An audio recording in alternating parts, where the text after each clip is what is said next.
મારે ખેડા જિલ્લો અને આણંદ જિલ્લાના ખેડૂતોને એક અભિનંદન આપવા છે. એમણે એક સરસ મજાનું મોડેલ વિકસાવ્યું છે, જે ગુજરાતના બીજા ખેડૂતોએ પણ અભ્યાસ કરવા જેવું છે. એમણે ખેતીને જીવનની આ આજીવિકાના સાધનને 3 ભાગમાં વહેંચ્યું. એમણે પહેલા શું કરતા હતા? 100% ખેતી કરતા હતા અને થોડું ઘણું દૂધ પશુ ઉછેરનું કામ કરતા હતા. અને પશુ ઉછેર બેનો સંભાળે, ચાલ્યું તો ચાલ્યું, ન ચાલ્યું તો ન ચાલ્યું, એમ કરીને ચલાવતા હતા. પરંતુ ધીરે ધીરે પરિવર્તન એવું આવ્યું છે કે ખેડા અને આણંદના પટ્ટાના સમજદાર ખેડૂતોએ એની આખી આ ખેતી આજીવિકાને 3 ભાગમાં વહેંચી છે. એક ભાગ સામાન્ય પરંપરાગત ખેતી કરવાનું, બીજો ભાગ પૂરેપૂરું ધ્યાન કેન્દ્રિત કરીને સારામાં સારું પશુપાલનનું કામ કરવાનું, અને ત્રીજો ભાગ વૃક્ષોની ખેતી કરવાનું, શેઢા પર વૃક્ષોની ખેતી કરવાનું, જે 10 વર્ષે 15 વર્ષે ઝાડ વેચાશે અને છોકરાઓના હાથમાં રૂપિયાના ડલ્લા આવશે. આવું એક સરસ મજાનું આયોજન આ બાજુ થયું છે. હું આખા ગુજરાતમાં એનું ઉદાહરણ આપું છું. આખા ગુજરાતના ખેડૂતો પણ આ પ્રયોગને જો વધાવી લે તો ગમે તેવો દુષ્કાળ પડે, ખેડૂતને ક્યારે હાથ લાંબો કરવાનો વારો નહીં આવે. એક જગ્યાએ તકલીફ થશે તો બીજી જગ્યાએ સારું થશે. આમ કરીને ખેતીની અંદર ઘણી બધી આવક ઉત્પાદન કરી શકે એવી સંભાવના ઉભી થઈ છે. અને તેથી રાજ્યમાં આ વખતે કૃષિ યુનિવર્સિટીએ ચંદનની ખેતી આખા ખેડા આણંદના પટ્ટામાં કેમ વિકસે એના માટેનું અભિયાન ઉપાડવાનું નક્કી કર્યું છે. આ વર્ષે જ્યારે વન મહોત્સવ કરીશું ત્યારે ચંદનના ઝાડોની ખેતી, કારણ કે ચંદનનું ઝાડ અને આ ખેતરમાં તમે વાવેલું ઝાડ હોય તો સરકાર એને વેચવા માટે, કાપવા માટે પરમિશન આપતી હોય છે. એમાં તમારે ક્યારેય પ્રોબ્લેમ નથી આવતો. ચંદનની ખેતી થશે તો મોટા પાયા પર સુખડની ખેતીનો લાભ, એનું લાકડું એટલું મોંઘું વેચાતું હોય છે. અને ગુજરાતમાં આ વિસ્તારની અંદર એની સંભાવના છે. અને આણંદ યુનિવર્સિટી એના માટે પણ એ દિશામાં કામ કરવાની છે, એનો લાભ મળવાનો છે. આપણે એક બીજું કામ કરવાના છીએ. આ પત્રકાર મિત્રોને કદાચ રસ પડશે, ન પણ પડે, એ કામ એ કરવાના છે કૃષિ યુનિવર્સિટી દ્વારા.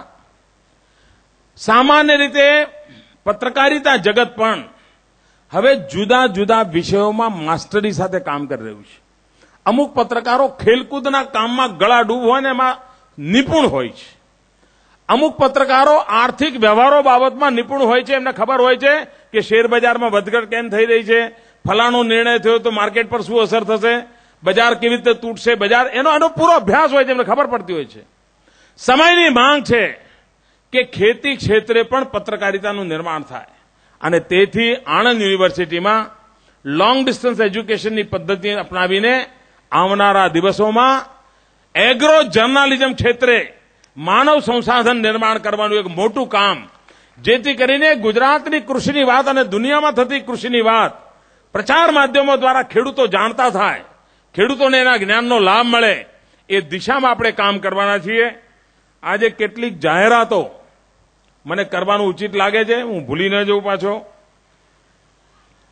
એક તો આપણે કૃષિ યુનિવર્સિટી આણંદને કામ સોંપ્યું છે કે જે નવજવાન નવયુવકો છે, આ નવયુવાનો આધુનિક ખેતીમાં વળવા માંગતા હોય, ભલે એમણે કદાચ પરંપરાગત રીતે બીએસસી એગ્રીકલ્ચર વગેરે કરવાનો અવસર ન મળ્યો હોય, પણ એમને આ દિશામાં જવું હોય તો લોંગ ડિસ્ટન્સ એજ્યુકેશન સેટેલાઇટ સિસ્ટમથી આધુનિક ખેતીના વિજ્ઞાન ભણાવવા માટે કૃષિ યુનિવર્સિટી આણંદ પહેલ કરે એવું કામ આપણે એમને સોંપ્યું છે.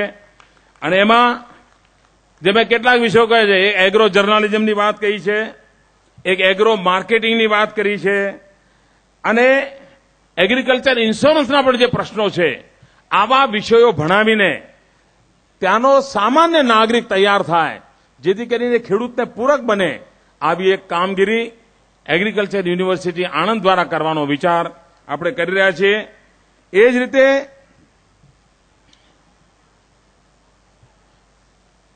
દર વર્ષે 10 જેટલા યુવાન કિસાનોને દુનિયામાં જે કૃષિ ક્ષેત્રે શ્રેષ્ઠ પ્રયોગો થયા હોય ત્યાં આપણે અધ્યયન માટે મોકલવા માંગીએ છીએ. અને આખા ગુજરાતમાંથી આવા શ્રેષ્ઠ કિસાનો એમને પસંદ કરીને દુનિયામાં જે શ્રેષ્ઠ બાબતો આપણને અનુકૂળ હશે એના અભ્યાસ માટે મોકલવાનું પણ આયોજન આ રાજ્ય સરકારે વિચાર્યું છે. ક્લાઇમેટ ચેન્જની ચર્ચા પુષ્કળ ચાલે છે. એગ્રીકલ્ચર પર એનો સૌથી વધારે પ્રભાવ પડતો હોય છે. આ બધી બાબતોને ધ્યાને રાખીને ખેતી ક્ષેત્રે નવા આયોજન કેમ કરવા એના માટે રાજ્ય સરકારે પોતે જ ક્લાઇમેટ ચેન્જ ડિપાર્ટમેન્ટ શરૂ કર્યો છે. બધી યુનિવર્સિટીઓમાં પણ આ ક્લાઇમેટ ચેન્જ વિષયને ધીરે ધીરે નાગરિકો સુધી કેવી રીતે લઈ જવો એની દિશામાં પણ આપણે કરી રહ્યા છીએ.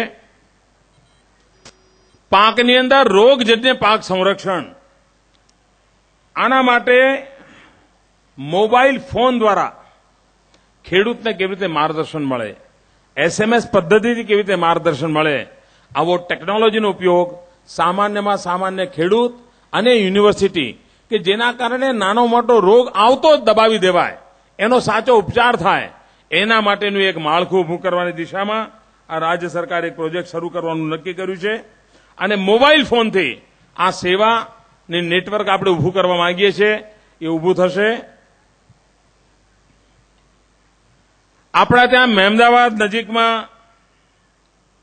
મીનાપુરામાં Kapila cattle research centre institute તરીકે વિકસાવીને ગાયની જાત એનું સંવર્ધન કેમ થાય, એમાં સુધાર કેવી રીતે થાય, એના માટેનું એક કામ, અને ખાસ કરીને કાંકરેજની ગાય એની માવજત કેવી રીતે કરવી એના માટેનું એક કામ આપણે શરૂ કરવા માંગીએ છીએ. ગુજરાત સરકારે સમગ્ર દેશમાં એક પહેલ કરી છે અને એક ઇનોવેશન કમિશન બનાવ્યું છે. આ ઇનોવેશન કમિશનમાં કોઈકે પોતે પ્રયોગ કરીને કોઈ નવીન ચીજની શોધ કરી હોય યા નવી પદ્ધતિ વિકસાવી હોય તો રાજ્ય સરકાર આ ઇનોવેશન કમિશન દ્વારા એનો અભ્યાસ કરીને એ પ્રયોગ રાજ્યવ્યાપી કેવી રીતે બને એના માટેનું કામ શરૂ કર્યું છે. એગ્રીકલ્ચરના પ્રયોગોને પણ એમાં જોડવા માટેનો આપણે નિર્ણય કર્યો છે. અને જેથી કરીને આ ઇનોવેશન માટેનું જે કમિશન છે, કોઈ ખેડૂતે સરસ પ્રયોગ કર્યો હશે એનો અભ્યાસ થશે અને એ વાત આખા ગુજરાતના ખેડૂતોને કેમ પહોંચે, એનો લાભ સમગ્ર ગુજરાતના ખેડૂતોને કેવી રીતે મળે એના માટેનું પણ કામ આપણે કરવા માંગીએ છીએ.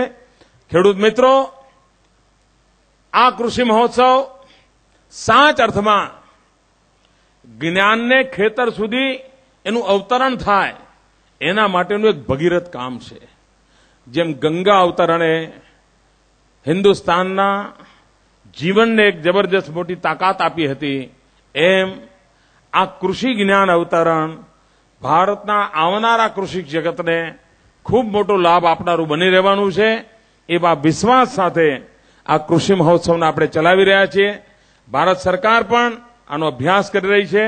દેશના અન્ય રાજ્યોમાં કેવી રીતે કરવું એની વિચારણા ચાલી રહી છે. મારી સૌ ખેડૂત મિત્રોને વિનંતી છે, આ જે વિરાટ મોટું પ્રદર્શન ગોઠવ્યું છે, એક વિદ્યાર્થીની જેમ અભ્યાસ કરીએ, નાનામાં નાના પ્રશ્નો પૂછીએ, એમાંથી સમજ કાઢવાનો પ્રયાસ કરીએ. ન સમજાય તો તમે મને એક પોસ્ટકાર્ડ લખજો, હું એ લોકોને પહોંચાડીશ, તમને જવાબ આપશે. પણ મારા ખેડૂતના મનમાં કોઈ મૂંઝવણ ન રહે, અમારો ખેડૂત ક્યાંય મૂંઝાય નહીં, એને ક્યાંય અગવડ ન પડે એવું એક સરળ વ્યવસ્થા તંત્ર વિકસાવવું છે. જ્ઞાનની વાત ઘર સુધી પહોંચાડવી છે, ખેતર સુધી પહોંચાડવી છે. અને એમાં આપણે બધા સાથે મળીને આ સેકન્ડ ગ્રીન રિવોલ્યુશનમાં ગુજરાતે જબરદસ્ત મોટી સિદ્ધિ મેળવી છે, એને ઓર આધારે આગળ લઈ જવી છે. જમીન સુધારણાનું કામ હોય, પાણી સંચયનું કામ હોય, બિયારણ સુધારણાનું કામ હોય, ઓર્ગેનિક ખેતીનું કામ હોય, બજારમાં સારી કિંમત મળે એના માટેનું માળખું રચવાનું કામ હોય, આ બધી જ બાબતોને અગ્રિમતા અપાય એ દિશામાં આપણે પ્રયત્ન કરી રહ્યા છીએ. ફરી એકવાર કૃષિ મહોત્સવના આયોજન માટે યુનિવર્સિટીના મિત્રોને, જિલ્લાના મિત્રોને અને કૃષિ વિભાગના મિત્રોને અંતઃપૂર્વક અનેક શુભકામનાઓ પાઠવું છું. જય જય ગરવી ગુજરાત.